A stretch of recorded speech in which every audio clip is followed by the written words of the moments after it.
I live in Glasgow, and a couple of years ago I needed to start getting a bus to work. I had to go 5 stops. Easy, except it wasn't. The bus was never on time, some days it didn't show up at all, and even when it did it was shockingly expensive. For a 5-stop journey I was paying nearly £3, sometimes more, and that's when I realised Glasgow's bus network is broken. But why, and how do we get here?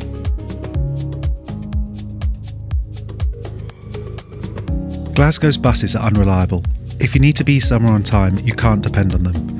The scheduled times are more of a suggestion than a reality. The apps and information boards straight up gaslight you, and the buses just seem to turn up whenever they want with no rhyme or reason.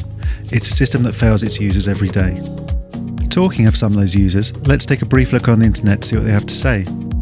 Have you recently moved to Glasgow?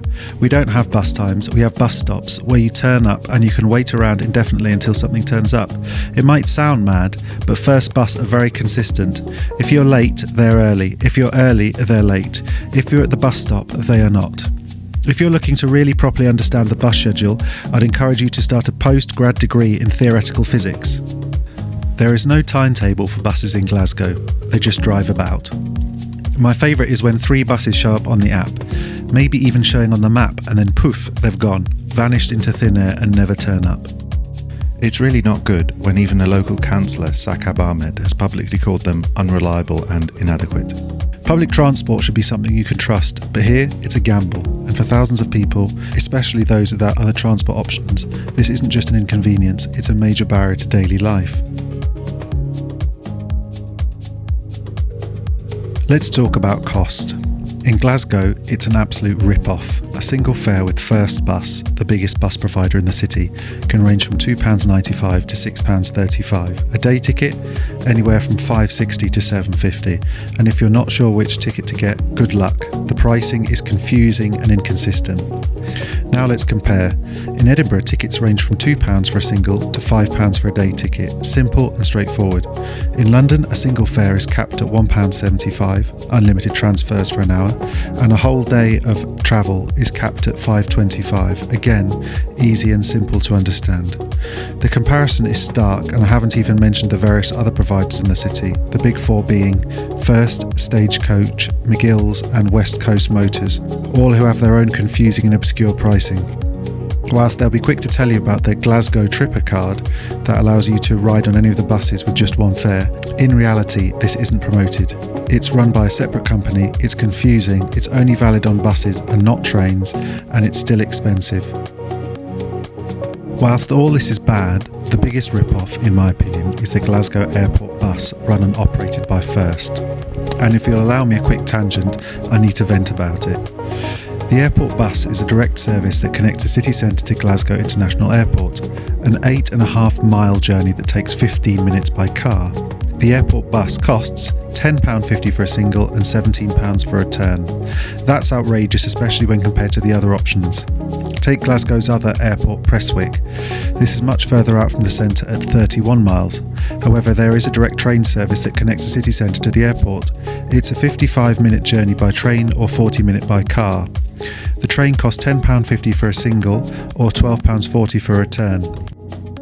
That's significantly cheaper, even though the journey is nearly 4 times as long. There's also a train station near Glasgow International Airport, Paisley Gilmore Street, a mile and a half away, and to get the train from Glasgow costs just £4.60. The train to Paisley costs less than half the price of the bus for 90% of the way. Can I not get from the station to the airport, I hear you ask? Well yes, that'll be the McGill's 757 bus and will cost you £6 or a 35-minute walk carrying heavy bags. Glasgow Airport operates a free shuttle bus to the car parks, but why not the station? The problem is that First and its airport bus service has a monopoly on public transport to the airport. It's either that, get a taxi, or drive. So with all that being said, why is Glasgow so much more expensive, and why do we pay so much more for a worse service? This problem extends far beyond Glasgow. Across the UK, public transport is in crisis. Take Surrey, where I grew up, just outside London. Bus services are so fragmented that getting around without a car is nearly impossible, especially if you're going somewhere that doesn't have train links. Meanwhile, London, where I also used to live, operates on a completely different system.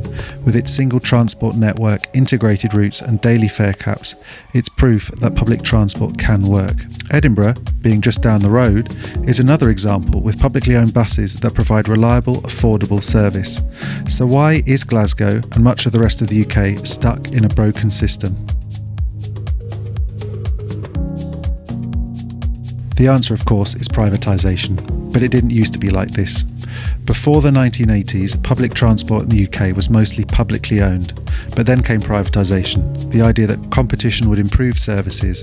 Instead, we ended up with a fragmented system, multiple companies running routes in the same cities, no coordination and soaring fares. Privatisation under Margaret Thatcher and subsequent governments has been an absolute disaster and is a whole nother video topic in itself. Although through all that, London was the exception. It kept its regulated network under the Transport for London. The result? A well-connected, affordable and efficient system. Meanwhile, places like Glasgow were left behind. But things might be finally changing. Thanks to recent changes in Scottish law, councils now have two options to take back control of their bus network. 1.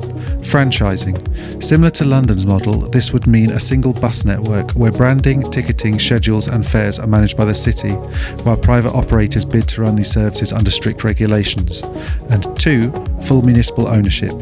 A compulsory buyout of bus services by the city, taking control of the buses, depots, staff and business costs, similar to Edinburgh's successful publicly owned system. Glasgow is moving ahead with the franchising in the short to medium term, which should bring a more cohesive network with single, unified ticketing and scheduling system. Greater Manchester is already rolling out this model, and Glasgow aims to follow suit. Talking of Manchester, the Mayor, Andy Burnham, recently reached out to Glasgow and offered to help take their buses back under public control. He said, "We've got the expertise because we've been through it. We're willing to share all of that because we're certain it's the right thing to do and it's a much better deal for the public." Of course, after seeing their profits threatened, the CEO of McGill's Buses in Glasgow threatened him with a legal action and said he knows nothing about Glasgow.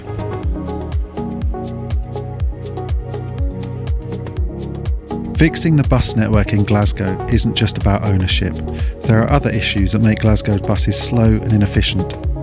There's too many bus stops making journeys frustratingly slow with frequent stops, single door entry and exit causing long loading delays, and ticket purchasing from the driver adding unnecessary wait times. All of this contributes to unreliable, costly and inefficient system. Reforming the network needs to go beyond ownership and tackle these structural problems too. The good news, change is possible. Glasgow's public transport regulator, SPT, has the power to bring back buses under public control, and with the growing political support, especially from the Labour government, there's real momentum behind the push for a better bus system. Publicly controlled bus networks like Edinburgh's Lothian buses reinvest profits into improving services rather than paying dividends to shareholders. A similar model for Glasgow could restore lost routes, make fares fairer and even fund a fleet of electric buses to tackle pollution. Right now, private bus companies receive £314 million in public subsidies every year, about 45% of their income, yet they still choose which routes they run based on profit. That money would be much better spent on a public system that serves communities and not shareholders.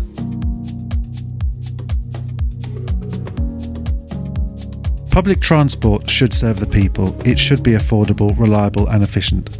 Glasgow's buses aren't there yet, but they can be, and if we push for change we can build a system that works for everyone. A huge thanks to Get Glasgow Moving, whose fantastic website provided so much of the answers I was looking for. I highly recommend checking them out and getting involved. Thanks for watching and listening to me vent about buses. I hope you found this video as interesting as it was for me to make it.